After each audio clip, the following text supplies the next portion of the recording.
আমাদের বিগত ক্লাসে আলোচ্য বিষয় ছিল ব্রোকার, ট্রেডিং প্ল্যাটফর্ম এবং বিটি মার্কেটের পরিচিতি।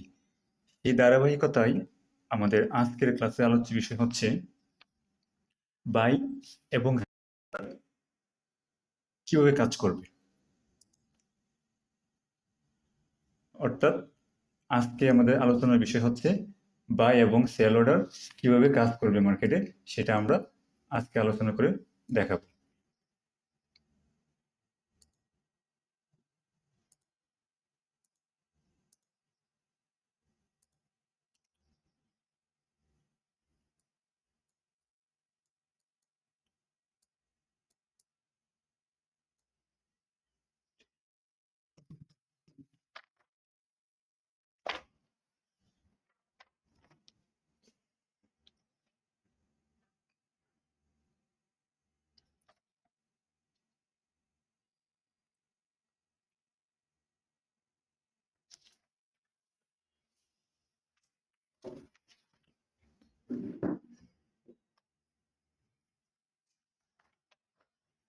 ডিয়ার অডিয়েন্স, আমাদের আজকের ক্লাসের বিষয় বাই এবং সেল অর্ডার কিভাবে কাজ করবে। এই শিরোনামের উপর ভিত্তি করে আমাদের আর বিভিন্ন টপিকসে আলোচনা আছে, আমরা ধাপ বাই ধাপ আলোচনা করব। শুরুতে যে বিষয়টা নিয়ে আলোচনা করব সেটা হচ্ছে বাই এবং সেল। ফরেক্স বা বাস্তব ক্ষেত্রে বাই এবং সেল শব্দটা খুবই সহজ একটা শব্দ, কিন্তু ফরেক্স মার্কেটে শব্দটা যদিও সহজ, কিন্তু এটার গুরুত্বপূর্ণ এবং গুরুত্ব অপরিসীম। সাধারণত আমরা বাই বলতে বুঝি কিনে নেওয়া, আর সেল অর্থ হচ্ছে বিক্রি করা। এখন এই ফরেক্স মার্কেটে আমরা বাই এবং সেল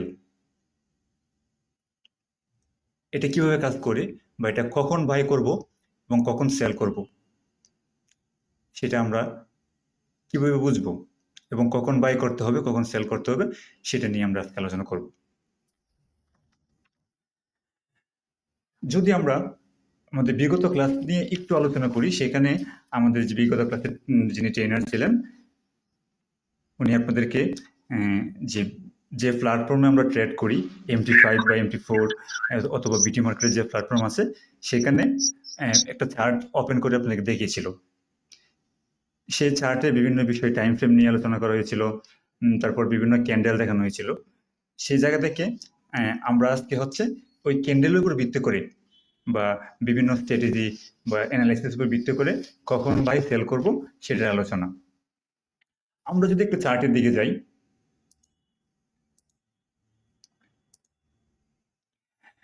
তো আপনারা দেখতে পাচ্ছেন যে আমার সামনে একটা চার্ট আছে, সেই চার্টে বিভিন্ন ক্যান্ডেল দেখা যাচ্ছে। এটা হচ্ছে আমার একটা চার্ট, গোল্ডের চার্ট, গোল্ড ভার্সেস ইউএসডি। এই গোল্ডের চার্টে অ্যানালাইসিস করার পর বা বিভিন্ন বিষয় দেখার পর আমার যদি মনে হয় যে মার্কেট এখন আপের দিকে যাবে, মানে উপরের দিকে যাবে, অর্থাৎ আমি ধরে নিলাম যে এই মুহূর্তে মার্কেট আছে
দুঃখিত, একটু টেকনিক্যাল সমস্যার কারণে হচ্ছে না।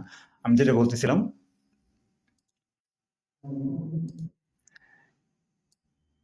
আমি এখন ধরে নিলাম যে মার্কেটটা আমার 4065-তে আছে। 4065-তে মার্কেট অবস্থান থাকাকালীন সময়ে অ্যানালাইসিস বা আমি বিভিন্ন সময় কোর্স করলাম বা আমি যে ফরেক্সের উপর যে জ্ঞান অর্জন করলাম, সেই জ্ঞান থেকে আমি বুঝতে পারলাম যে মার্কেটটা এখন আমার উপরের দিকে যাবে। সেই ধারণা থেকে আমি 4065-তে একটা বাই ওপেন করলাম। বাই ওপেন করার পর আমি কিছুক্ষণ পর, একটা সময় যাওয়ার পর দেখলাম যে মার্কেটটা 4068 চলে গেল অথবা 4070 চলে গেল। তার মানে এখানে 65 থেকে 61 বা 70-এর মাঝখানে একটা 7 বা 10-এর একটা ব্যবধান হয়ে গেল, অর্থাৎ মার্কেটটা 7 বা 10 বেড়ে গেল। তো এই যে এখানে 65 থেকে 70 বা 68, 7 বা 10 বেড়ে গেল, এখানে এটা হচ্ছে আমার লাভ বা বাই করার ফলে লাভ করতে পারলাম। অনুরূপভাবে আমি যদি চিন্তা করি যে মার্কেটটা যখন 65-তে ছিল, 4065 গোল্ডের মার্কেট, তখন বিভিন্ন অ্যানালাইসিস বা নিউজ হইতে পারে, টেকনিক্যাল অ্যানালাইসিস বা যে কোনো কিছুর ভিত্তিতে আমি বুঝতে পারলাম যে মার্কেটটা নিচের দিকে যাবে। নিচের দিকে যাওয়া মানে হচ্ছে কি, যে কারেন্সি আছে সেটার দাম কমবে। তো দাম কমলে আমরা এখানে সাধারণত সেল করে থাকি, মানে বিক্রি করে থাকি। তাহলে আমি 4065-তে একটি সেল এন্ট্রি ওপেন করলাম, মানে একটি সেল ওপেন করলাম। সেল ওপেন করার পর কিছুক্ষণ পর বা একটা নির্দিষ্ট সময় যাওয়ার পর মার্কেটটা 4060 বা তার নিচে নামলো। 4065-র পর থেকে মার্কেট যতটুকু নিচে নামলো, সেই নিচে নামাটাই হচ্ছে যখন আমার কি সেল এন্ট্রিতে আমি সেখানে লাভ করলাম। অর্থাৎ আমি যদি আরো সহজ করে বলতে চাই, যখন মার্কেটের দাম বাড়বে, অর্থাৎ মার্কেট আপের দিকে যাবে, তখন সেটাকে আমি বাই হিসেবে কল্পনা করবো, মানে বাই এন্ট্রি ওপেন করব। আমি যদি বুঝতে পারি যে ভবিষ্যতে মার্কেট নিচের দিকে আসবে, অর্থাৎ কারেন্সির দাম কমবে, তখন সেখানে আমি সেল এন্ট্রি ওপেন করব বা সেল নিব। এটা হচ্ছে একদম সহজভাবে বোঝা।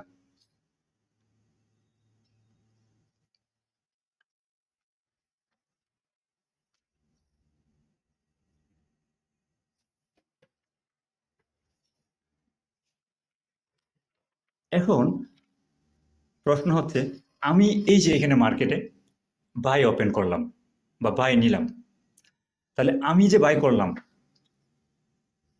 আমি কার কাছ থেকে ক্রয় করলাম? আমার কাছে কে সেল করলো? এই প্রশ্ন যদি আমার মাথায় আসে, তাহলে সেটার উত্তর হচ্ছে, আমি যখন মার্কেটে বাই এন্ট্রি ওপেন করলাম বা বাই নিলাম, তখন আমরা যে সিস্টেমে কাজ করতেছি, সে মানে হচ্ছে এখানে যে প্ল্যাটফর্ম, অর্থাৎ মেটাট্রেডার 5 হইতে পারে বা মেটাট্রেডার 4 হইতে পারে, অথবা যেহেতু আমরা বিটি মার্কেটে কাজ করি, বিটি মার্কেটের একটা নিজস্ব অ্যাপস আছে, সেই অ্যাপসের মাধ্যমে আমরা যখন কাজ করব, যখন আমরা বাই এন্ট্রি ওপেন দিব, তার মানে হচ্ছে আমরা এখানে ক্রয় করছি, সরি বিক্রি করছি। বাই মানে হচ্ছে আমরা এখানে বিক্রয় করছি। আমরা যেহেতু বিক্রয় করছি, তা আমাদের কাছে কে, সরি, আমরা যেহেতু এখানে ক্রয় করতেছি মানে বাই করতেছি, তাহলে আমাদের কাছে কে সেল করতেছে? সাধারণ অর্থে তো আমরা একটা বিষয় বুঝি, কিনা বেচা হইতে গেলে এখানে দুইটা পক্ষের দরকার, একজন সেল করতে হবে, একজন বাই করতে হবে। তাহলে আমরা যদি এখানে বাই করি, তা আমাদের কাছে সেল কে করলো? এই ক্ষেত্রে আমাদের কাছে সেল করে হচ্ছে যে বিশ্বের বড় বড় ব্যাংক আছে, সেই ব্যাংক তারা আমাদের কাছে সেল করে, অর্থাৎ বড় বড় খেলোয়াড়রা এখানে আমাদের কাছে সেল করে। যেরকম এরকম কিছু নাম যদি আমি বলি, জেপি মর্গান, সিটি, ইউএসবি, ইত্যাদি ইত্যাদি ইত্যাদি। এছাড়াও বড় বড় ব্যাংক ছাড়া আমাদের আরো কিছু ইনস্টিটিউট আছে, যাদেরকে আমরা হেজ ফান্ড বলি বা হেজ ফান্ডিং বলি, ওরা আমাদের কাছে সেল করে। অর্থাৎ আমরা যখন মার্কেটে একটা বাই পজিশন অন করি, অপর দিক থেকে ওই পজিশনের বিপরীতে যে প্ল্যাটফর্মে আমরা ট্রেড করি, সেই প্ল্যাটফর্ম হচ্ছে ওইখানকার সেলার, বিশ্বের বড় বড় ব্যাংক, হ্যাঁ, তারপরে হচ্ছে আপনার হেজ ফান্ডিং ইনস্টিটিউশন, তারপরে হচ্ছে বিভিন্ন ব্রোকারের লিকুইডিটি প্রোভাইডার আছে, তাদের সাথে আমাদেরকে একটা ম্যাচিং করিয়ে দেয়। ম্যাচিং করিয়ে আমাদের এখানে যে অর্ডার যেটা আছে সেটা এখানে এক্সিকিউট করে দেয়। অর্থাৎ অনুরূপভাবে আমরা যখন সেল করি, মার্কেটে সেল দেই, তখন আমাদের কাছে কে বাই করে? এই প্রশ্নের উত্তর এটাই, যখন আমরা মার্কেটে সেল দিই আমাদের কাছ থেকে আমাদের এটা সেল করে হচ্ছে ওই তারাই, যারা যারা আমাদের এখানে বাই করে তারাই সেল করে, অর্থাৎ বিশ্বের বড় বড় ব্যাংক, তারপরে হচ্ছে আপনার লিকুইডিটি প্রোভাইডার, তারপরে হচ্ছে আপনার এই ইনস্টিটিউশন, হেজ ফান্ড ইত্যাদি ইত্যাদি ইত্যাদি। এখন বেসিক্যালি যদি আমরা একটা বিষয় চিন্তা করি গভীরভাবে, সেটা হচ্ছে আমাদের এই ফরেক্স মার্কেটে বাই করাও যা, সেল করাও তাই। প্রশ্ন মানে আমার কথাটা একটু জটিল, যে ভাই এতক্ষণ বললেন যে বাই মানে হচ্ছে কেনা, সেল বাই মানে হচ্ছে বিক্রি করা, সেল মানে কেনা, এখন বলতেছেন যে বাই করাও যা, সেল করাও তাই। যদি আপনি একটু গভীর চিন্তা করেন, আমি যখন মার্কেটে বাই নিলাম, তার মানে আমি কি করলাম? ক্রয় করলাম। ক্রয় করে কি আমি কোনো কিছু আমার এখানে স্টক করতে পারছি, বা কোনো কিছু স্টক করেছি আমি? না, স্টক করি নাই। একটা বাই এন্ট্রি নেওয়ার পর সেখান থেকে একটা প্রফিট অর্জন করেছি। অর্থাৎ আমার বাইটা যখন দিলাম তখন আমি এটা কি তাদের কাছে বিক্রি করলাম। কাদের কাছে? যারা বিশ্বের বড় বড় ব্যাংক আছে, স্মার্ট মানি আছে, তারপর হচ্ছে আপনার লিকুইডিটি প্রোভাইডার, হেজ ফান্ড, বিভিন্ন ইনস্টিটিউশন ইত্যাদি ইত্যাদি ইত্যাদি। যখন আমি সেল করলাম তখনও কিন্তু আমি তাদের কাছেই সেল করলাম। সেল করে এখানে আমি একটা প্রফিট অর্জন করলাম। তাহলে যদি এটা ব্যাকএন্ডে চিন্তা করি, নর্মালি এটা সম্পূর্ণ ব্যাকএন্ডে চিন্তা করি, বাই করাও কি? বাইটা হচ্ছে সেল করা, সেলটা হচ্ছে সেল করা। আমি আশা করি বিষয়টা আপনাকে বুঝাতে পারছি যে বাই এবং সেলের আসল মানে কি। বাই হচ্ছে সাধারণত বাই মানে হচ্ছে যখন মার্কেট উপরের দিকে যায়, উপরের দিকে যাবে এরকম আমরা চিন্তা করি বা কল্পনা করি, তখন আমরা বাই এন্ট্রি ওপেন করি, এবং যখন আমরা চিন্তা করি বা বুঝতে পারি যে মার্কেট নিচের দিকে আসবে তখন আমরা সেল এন্ট্রি ওপেন করি। এটা হচ্ছে বাই এবং সেলের আসল মানে। এখন আমাদের কথা হচ্ছে বাই আমরা কখন বাই করব এবং কখন সেল করব, এটা হচ্ছে আমাদের মূল বিষয়। এখন আমরা বুঝতে পারলাম মার্কেট উপরের দিকে গেলে বাই হবে, নিচের দিকে আসলে সেল হবে। কখন মার্কেট উপরে যাবে আর কখন মার্কেট নিচের দিকে আসবে, এটা আমরা কিভাবে বুঝবো? অর্থাৎ মার্কেটে আমাদের কখন কখন বাই করতে হবে এবং কখন সেল করতে হবে, বা কখন বাই করা উচিত বা কখন সেল করা উচিত, সেটা নিয়ে আমরা এখন আলোচনা করব।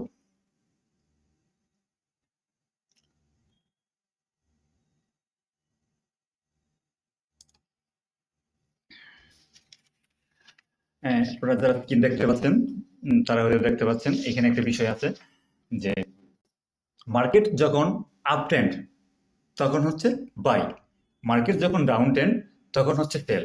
এখন কথা হচ্ছে ভাই এই আপ ট্রেন্ড জিনিসটা কি আর ডাউন ট্রেন্ড জিনিসটা কি? আমি আজকে আপনাদের আপ ট্রেন্ড এবং ডাউন ট্রেন্ডের বেসিক নিয়ে একটু আলোচনা করব, আর এই ট্রেন্ডের বিস্তারিত আলোচনা আমাদের অ্যাডভান্স ক্লাসের আলোচনা করা হবে।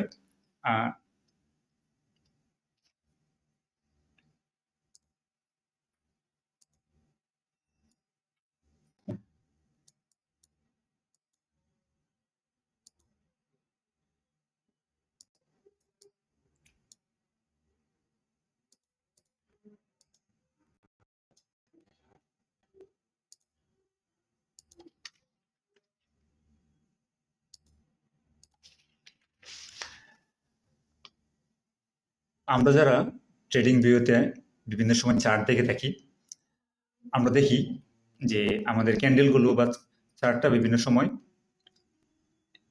এরকম ভাবে কখনো উপরে উঠতেছে, আবার কখনো নিচে নামতেছে,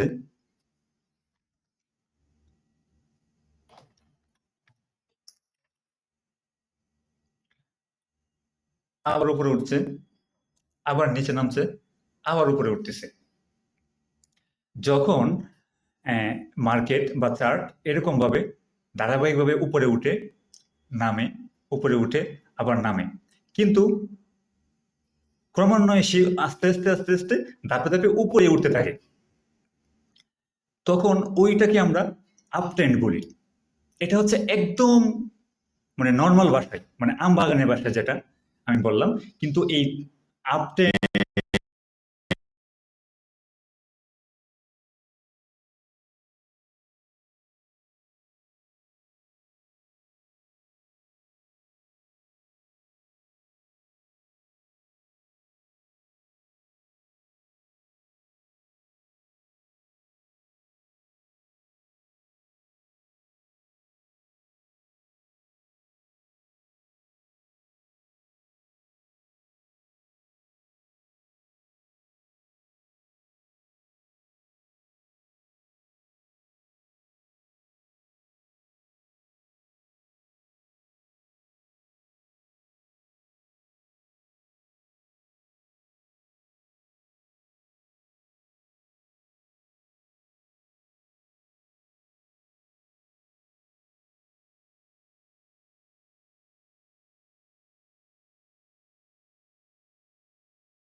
কথা শুনতে পাচ্ছি না।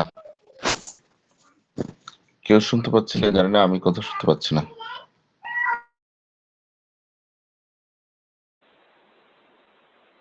আমরাও পাচ্ছি না। হ্যালো, হ্যাঁ জয় ভাই, আপনি কি শুনতে পাচ্ছেন আমাকে? এখন শোনা যাচ্ছে, আগে কিছু শোনা যায়নি। জি ধন্যবাদ।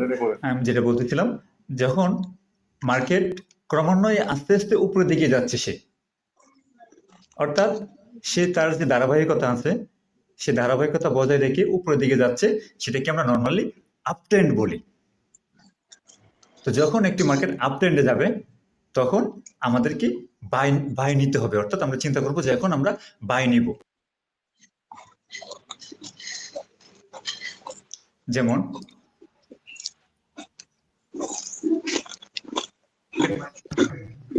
এখান থেকে সে ডাউন হয়ে নিচে আসলো, তারপর আবার কিছু সময় উপরে গেল, উপরে যাওয়ার পর সে আবার নিচে আসলো, তারপর সে আবার নিচে গেল, উপরে গেল, আবার নিচে আসলো।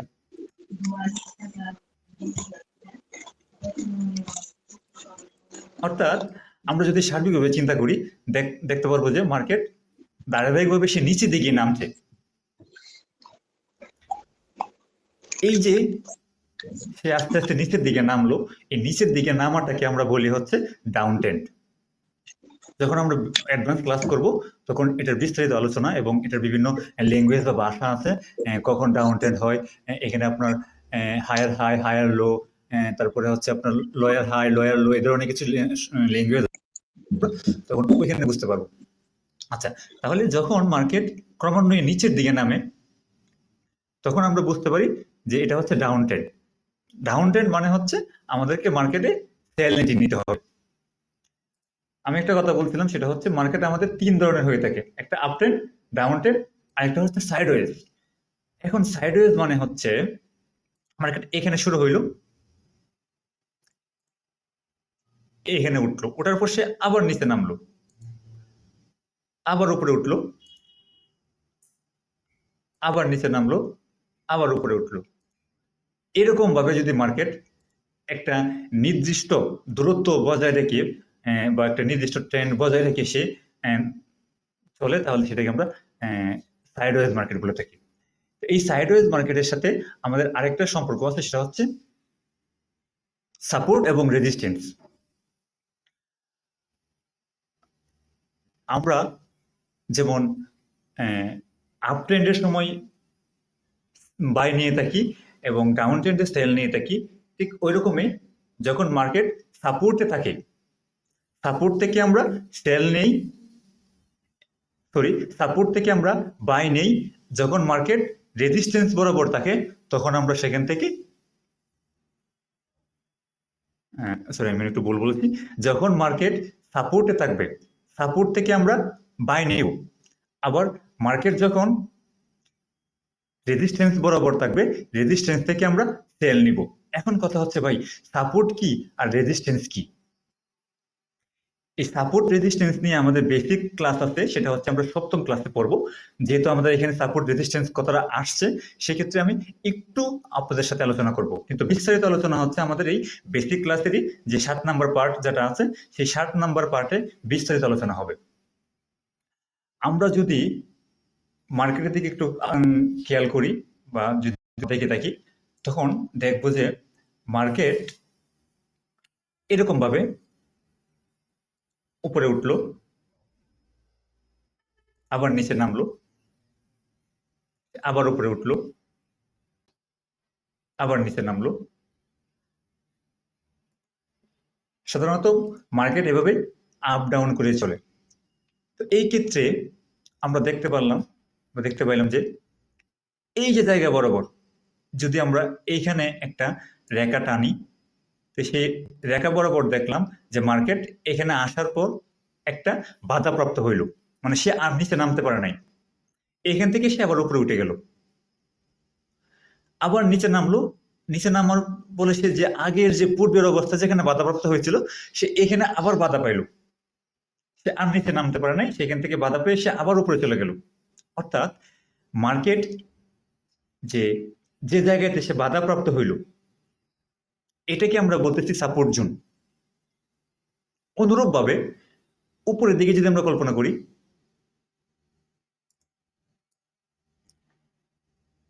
এই জায়গাতে আইসা মার্কেটটা উপরে যাওয়ার চেষ্টা করলো, কিন্তু সে উপরে যাইতে পারে নাই, এখান থেকে সে বাধা পেয়ে আবার নিচে আসলো, আবার উপরে গেল, কিন্তু সে এটা ক্রস করে নাই, সে আবার নিচে নামলো। অর্থাৎ সে এখানে গিয়ে আরেকটা বাধা পাইলো। এটা হচ্ছে আপনার রেজিস্ট্যান্স জোন। অর্থাৎ আমরা যদি ফ্লোর এবং ছাদের বিষয় নিয়ে চিন্তা করি, যে আমরা একটা আবদ্ধ রুমের ভিতরে একটা বল নিয়ে খেলা করছি, বলটাকে আমি ফ্লোরে আঘাত করলাম, ফ্লোরে আঘাত করার ফলে সে বলটা উপরে উঠলো, উপরে উঠে সে ছাদে কি করলো, বাধাপ্রাপ্ত হইলো, ছাদে বাধাপ্রাপ্ত হয়ে সে আবার নিচের দিকে আসলো। তাহলে আমি ফ্লোরে যে বাধা পাইলো, সেই ফ্লোরটাকে আমরা সাপোর্ট বললাম, আর যে উপরে যে ছাদে বাধা পাইলো, সেই ছাদটা হচ্ছে আমাদের রেজিস্ট্যান্স। অর্থাৎ ছাদে বাধা পেয়ে সে নিচের দিকে আসলো, আর ফ্লোরে বাধা পেয়ে সে কি করলো, আবার উপর দিয়ে গেল। তাহলে আমরা কি বুঝতে পারলাম, যে যখন বলটা ফ্লোরের মধ্যে সে আইসা বাধাপ্রাপ্ত হবে, তখন সে অটোমেটিকলি সে উপরের দিকে যাবে। তাহলে সে যদি উপরের দিকে যায়, আর আমরা যদি মার্কেটে চিন্তা করি, তো মার্কেট যখন নিচ থেকে উপরে উঠবে, তখন আমাদেরকে কি করতে হবে, বাই নিতে হবে। কারণ বাই মানে হচ্ছে কি করা, বিক্রি করা। আর বিক্রি আমরা তখনই করি যখন একটা বস্তু আমরা কম দামে কিনি, আর সেটার দাম যখন আমাদের ক্রয় মূল্য থেকে বেড়ে যায়, তখন সেটা আমরা কি করি, বিক্রি করে দিই। তাহলে মার্কেটের যখন আস্তে আস্তে উপরে দিকে যাচ্ছে, তার মানে আমাদের যে কাঙ্ক্ষিত পেয়ার আছে বা কারেন্সি আছে, সেই কারেন্সির দাম বৃদ্ধি পাচ্ছে। তো বৃদ্ধি পাওয়া মানে হচ্ছে আমাদের কি করতে হবে, বিক্রি করতে হবে। অর্থাৎ মার্কেট যখন সাপোর্ট জোনে থাকবে, অর্থাৎ এক জায়গায় এসে সাপোর্টে সে কি করবে, বাধাপ্রাপ্ত হবে, তখন আমাদেরকে বুঝতে হবে যে এখান থেকে আমরা বাই করার একটা সিগন্যাল পাচ্ছি, বা এখানে আমরা বাই করতে পারি। অনুরূপভাবে যখন একটা মার্কেট উপরে রেজিস্ট্যান্স, অর্থাৎ বলটা যখন ছাদে গিয়ে আঘাতপ্রাপ্ত হবে, তার মানে হচ্ছে সে কি ছাদ ভেদ করে তার উপরে উঠবে না। যদিও মার্কেট আপনার বিভিন্ন সময় সাপোর্ট ব্রেক করে এবং রেজিস্ট্যান্স ব্রেক করে, সেটা ভিন্ন কথা। আমরা যেহেতু এখানে বল নিয়ে চিন্তা করতেছি বা বলের কথা বলতেছি, সেটা আমরা এখন কল্পনা না করি। তাহলে বল যেহেতু আপনার ছাদ এসে বাধাপ্রাপ্ত হইলো, ছাদ থেকে সে কি করবে, আবার নিচের দিকে আসবে। নিচের দিকে আসা মানে কি, মার্কেট যখন নিচের দিকে আসবে, তখন তো আমাদের মার্কেটে কি প্রাইস কমবে, অর্থাৎ কাঙ্ক্ষিত যে পেয়ার আছে সেই পেয়ারের সাথে আমাদের কারেন্সির প্রাইস কমে যাবে। প্রাইস কমে যাওয়া মানে কি, আমরা সেল দিয়ে দিব। তাহলে আমরা কি বুঝতে পারলাম, যখন মার্কেট রেজিস্ট্যান্স জোনে যাবে, তখন সেখান থেকে আমরা কি করতে পারি, সেল নিতে পারি। আমরা মোট 4টা বিষয় নিয়ে আলোচনা করলাম। একটা হচ্ছে কি, মার্কেট যখন আপট্রেন্ড, তখন সেক্ষেত্রে আমরা কি করব, আপট্রেন্ডের ক্ষেত্রে আমরা বাই নিব। অর্থাৎ আপট্রেন্ড মানে হচ্ছে মার্কেট ক্রমান্বয়ে উপরের দিকে যাচ্ছে, অর্থাৎ কারেন্সির রেট বাড়তেছে। মার্কেট যখন ডাউন ট্রেন্ড, অর্থাৎ যখন সে ক্রমান্বয়ে আস্তে আস্তে নিচের দিকে আসতে থাকে, তখন আমরা সেখানে কি করি? সেল নেই বা সেল নিব। এক। 2 নম্বর বিষয় হচ্ছে কি করলাম? সাপোর্ট জোন থেকে আমরা কি করি? বাই নেই, এবং রেজিস্ট্যান্স জোন থেকে আমরা কি করব? সেল নিব। তো সাপোর্ট জোন কোনটা? যখন মার্কেট আইসা একটা জায়গায় বাধাপ্রাপ্ত হবে নিচের দিকে, যখন মার্কেটের নিচের দিকে আসতে থাকবে, কিন্তু সে নিচের দিকে একটা বিন্দু পরিমাণ এসে বা একটা রেখা বরাবর এসে সে বাধাপ্রাপ্ত হবে, আর নিচে নামতে পারবে না। সেক্ষেত্রে ওইখানে ওই সাপোর্ট জোন থেকে আমরা বাই নিব। আবার যখন মার্কেট উপরের দিকে গিয়ে আরেকটা জায়গায় বাধাপ্রাপ্ত হবে, সেটাকে আমরা বলতেছি কি? রেজিস্ট্যান্স। সেই রেজিস্ট্যান্স থেকে আমরা কি করব? সেল নিব। আমি আবারও বলতেছি, support, resistance, up trend, down trend, এই এই 4টা বিষয়ের সংজ্ঞা আমি আপনাদেরকে যেভাবে উপস্থাপন করলাম, মূলত কিন্তু সংজ্ঞাগুলো না। এটা জাস্ট আমি সাপোর্ট, রেজিস্ট্যান্স এবং আপ এবং ডাউন ট্রেন্ড আপনাদেরকে মানে বোঝানোর সুবিধার্থে আমি একদম মানে সহজ ভাষায় বললাম। কিন্তু ফরেক্সের ভাষায়, এটা ফরেক্সের কিছু ল্যাঙ্গুয়েজ আছে, সেই ল্যাঙ্গুয়েজ অনুসারে আমরা যখন আমাদের আলোচনা আসবে, তখন আমাদের আলোচনাগুলো ওইরকম ভাবেই করব। আচ্ছা, আর এই হচ্ছে 2টা বিষয়। আরেকটা হচ্ছে নিউজ বা ফান্ডামেন্টাল ইভেন্ট, অর্থাৎ 3টা বিষয়ের উপর ভিত্তি করে আমরা কি করতে পারি? বাই এবং সেল নিতে পারি। 2টা আমরা আলোচনা করে ফেললাম, একটা হচ্ছে মার্কেটের ট্রেন্ড, একটা সাপোর্ট, রেজিস্ট্যান্স, এবং 3 নম্বর বিষয়টা হচ্ছে নিউজ বা ফান্ডামেন্টাল ইভেন্ট। যারা মোটামুটি আমরা ফরেক্সে একটু অভিজ্ঞতা আছে বা বিষয়টা নিয়ে ঘাটাঘাটি করছি, তারা বিষয়টা হয়তো দেখতে পারলাম বা জানতে পারি যে আমাদের মার্কেট অনেক সময় নিউজের উপর ডিপেন্ড করে। নিউজ মানে কি? বিশ্বের বড় বড় ব্যাংক যারা আছে বা বড় বড় লিকুইডিটি প্রোভাইডার, বিভিন্ন স্মার্ট মানি, অথবা বিশ্বের যারা বড় বড় বা যে কান্ট্রিগুলো আছে, আপনার ফার্স্ট ওয়ার্ল্ড কান্ট্রি, ওই কান্ট্রির যারা থাকে প্রেসিডেন্ট বা রাষ্ট্রপ্রধান থাকে, আর বিভিন্ন সময় বিভিন্ন স্পিচ দিয়ে থাকে, এগুলোকে আমরা নিউজ বলি। নিউজটা আমাদের যে পরবর্তী ক্লাস বা বেসিক ক্লাস আছে, সেই নিউজ আমরা কোথায় পাবো এবং কোন নিউজ কি ধরনের প্রভাব ফেলে মার্কেটে, ওইটা ওইখানে আলোচনা হবে। তো ওই নিউজের উপর ভিত্তি করে বিভিন্ন সময় মার্কেট আপনার বিভিন্ন মুভমেন্ট দিয়ে থাকে। যখন কোনো নিউজের উপর যখন আমরা অ্যানালাইসিস করি, দেখতে পারি যে নিউজে আপনার অর্থনীতির যে রিপোর্ট আছে, সেই অর্থনীতির রিপোর্টটা শক্তিশালী হয়ে যায়। অর্থনৈতিক রিপোর্টটা যদি শক্তিশালী হয়ে যায়, তাহলে বুঝতে হবে যে এখানে কারেন্সি যেটা আছে সেটা হচ্ছে আপনার কি হবে? শক্তিশালী হবে। তাহলে আমাকে কি করতে হবে? বাই করতে হবে। আবার যদি রিপোর্ট যদি দুর্বল হয়ে থাকে, অর্থাৎ কারেন্সি যদি আমার দুর্বল হয়ে যায়, তাহলে কি করতে হবে? আমাকে সেল নিতে হবে। এটা, এই নিউজের বিষয়টা আমরা তখনই বুঝতে পারবো যখন নিউজ অ্যানালাইসিস, অর্থাৎ একটা নিউজ কি বলতেছে সেটা আমরা আমরা সেই ক্লাসটা করব, তখনই সেটা বুঝতে পারবো। সেটা হচ্ছে অ্যাডভান্স ক্লাসের বিষয়। আর এটা হচ্ছে আমরা এতটুকু জানি যে নিউজ বা ফান্ডামেন্টাল বিষয়ের উপর আমাদের মার্কেটের একটা মুভমেন্ট তৈরি হয়। যখন নিউজ হয়, বিভিন্ন নিউজের একটা সময় থাকে, যেখানে নিউজটা ব্রডকাস্ট করা হয় ওইখানে পূর্বেই সময় দেওয়া থাকে যে আজ সন্ধ্যা 6টায় এই বিষয়ের উপর একটা নিউজ আছে, অথবা আজ 7টায় বা 8টায় একটা নিউজ আছে, অথবা বিশ্বের এরকম একজন বিভিন্ন লোক থাকে বড় বড়, তাদের নাম দেওয়া থাকে যে আপনার এক্স বা ওয়াই জেড একটা স্পিচ দিবেন কার উপর? ইউজির উপর, অথবা আপনার ইউরো হইতে পারে, তারপরে যে কোনো বিষয়ের উপর একটা স্পিচ দিবে। সেটার কি? সেটার একটা কি থাকে? ব্যাখ্যা থাকে। এই স্পিচের ফলে আপনার মার্কেটে অথবা যেটা ডলার আছে, ডলারের রেট কমতে পারে, বাড়তে পারে। তো ওই নিউজের উপর ভিত্তি করে মার্কেটে কি হয়? একটা মুভমেন্ট হয়। যদি আপনার ডলারের নিউজের উপর ভিত্তি করে ডলারের রেট কমে, তাহলে ডলারের বিপরীতে আমার যে কারেন্সিতে আমি ট্রেড করতেছি, সেই কারেন্সির রেট কি হবে? বাড়বে। তা ডলারের মান কমলো মানে ডলারের সাথে আমি যে কারেন্সি ট্রেড করতেছি তার মান বাড়বে, তাহলে আমি এখানে বাই করতে পারবো। আবার যদি নিউজের কারণে কোনো কারণে ডলারের রেট বেড়ে যায়, তাহলে ডলারের সাথে ইউএসডির সাথে আমি যে কারেন্সি নিচ্ছি অন্য কারেন্সি, সেই কারেন্সির মানটা কি কমে যাবে। তো আমার যে কাঙ্ক্ষিত কারেন্সি আছে সেই কারেন্সির মান যদি কমে যায়, তাহলে আমি কি করব, সেল নিব। অর্থাৎ এখানে এই নিউজ বা ফান্ডামেন্টাল ইভেন্টের উপরও মার্কেটে কি হয়, একটা মুভমেন্ট তৈরি হয়। তাহলে বাই সেল আমরা তিনটা বিষয়ের উপর ভিত্তি করে নিতে পারি। একটা হচ্ছে মার্কেটের ট্রেন্ড, আপ ট্রেন্ড আছে, ডাউন ট্রেন্ড আছে। এটার উপর বিস্তারিত আলোচনা আছে, সেটা আমরা পরবর্তীতে করব অ্যাডভান্স ক্লাসে।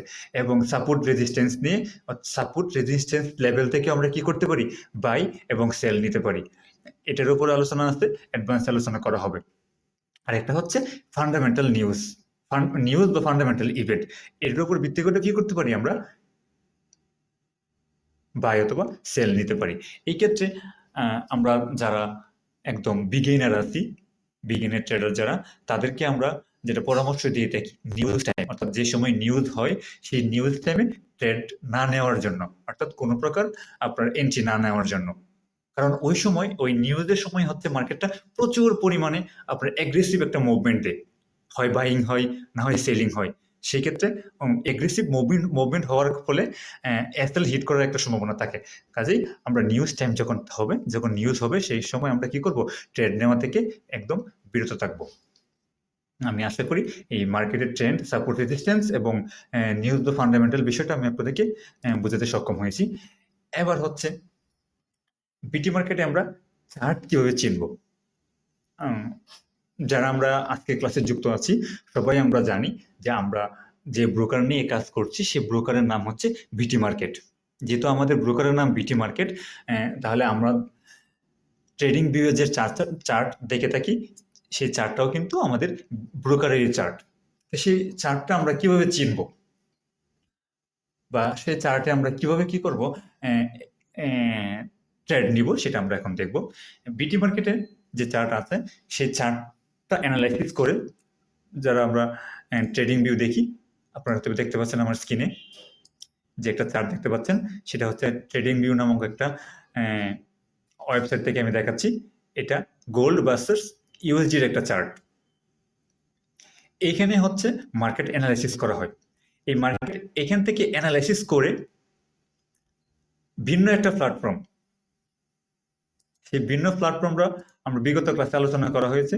আপনারা মানে কি জানেন, বা আপনাদের ফোন বা যে ডিভাইস আছে সেই ডিভাইসে অনেকের কি করা আছে, লগ ইন করা আছে মেটাডাটা 5 বা MT5 অথবা মেটাডাটা 4 বা MT4 নামক যে প্ল্যাটফর্ম আছে, সেই প্ল্যাটফর্ম।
শব্দ শোনা যাচ্ছে না।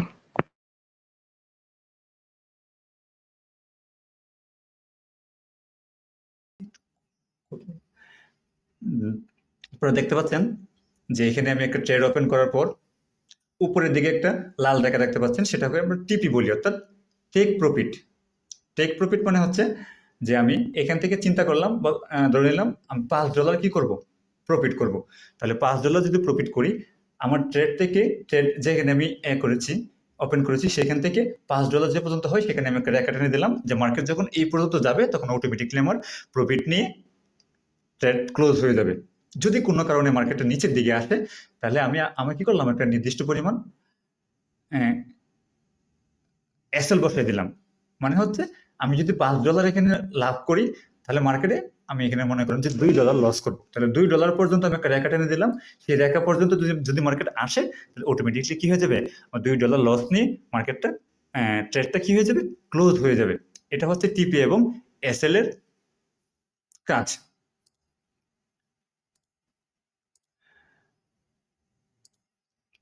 এই হচ্ছে বিটি মার্কেটের চার্টের বিষয়।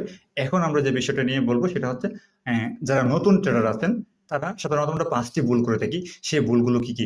প্রথমত হচ্ছে আমরা একটা চার্টে দেখি যে মার্কেট ক্যান্ডেল দেখি যে ক্যান্ডেল তো উপরের দিকে যাচ্ছে, সেটা দেখে কি করি, আমরা কোনো প্রকার অ্যানালাইসিস না করে ট্রেড নিয়ে থাকি। এটা হচ্ছে একটা ভুল।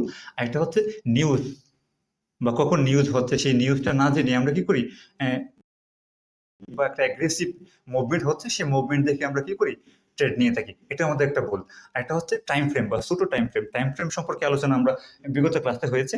আপনারা দেখেছেন যে ট্রেডিং ভিউ বলেন আর মেটাডাটা 5 বলেন, ওইখানে একটা টাইম ফ্রেম নামে একটা অপশন আছে, যে 5 মিনিট, 10 মিনিট, 15 মিনিট, 1 ঘন্টা, একদিন, এরকম বিভিন্ন সময়ে কি হয়, যখন আমরা টাইম ফ্রেম চেঞ্জ করি তখন কিন্তু আমাদের ক্যান্ডেলের আকার, ক্যান্ডেলের ধরন এবং ট্রেন্ডেরও একটা পরিবর্তন হয়।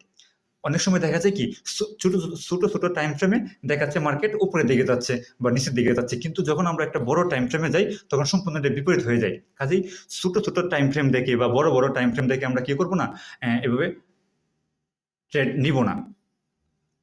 ট্রেড নেওয়ার ক্ষেত্রে আমরা অবশ্যই একটা লং টাইম বা ছোট বড় দুইটা টাইম ফ্রেমই দেখে বিভিন্ন যে বিষয়গুলো আছে সেই বিষয়ের উপর ভিত্তি করে আমরা একটা অ্যানালাইসিস করে তারপরে কি করব, ট্রেড নিব। আর যারা নতুন আছে তারা যে ভুলটা করে থাকি সেটা, ট্রেড এক্সিকিউশন করি ঠিকই, কিন্তু আমরা কি করি, টিপি অথবা এসএল বসাই না। টিপি এবং এসএল না বসানোর ফলে কি হয়, যদি মার্কেটটা কোনো কারণে আমাদের যে ট্রেড আমরা ওপেন করলাম সেই ট্রেডের বিপরীতে চলে যায়,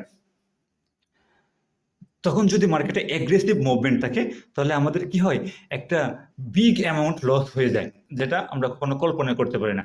যদি আমরা এসএল বসাই, এসএল মানে হচ্ছে আমাদের যে লসের পরিমাণটা, সেই পরিমাণটা আমরা নিজেরা কি করলাম, নির্ধারণ করে দিলাম, যে আমাদের লসটা কতটুকু করবো আমরা, $5, $10, মানে যতটুকু আমরা নির্ধারণ করব তার বাইরে লস হবে না।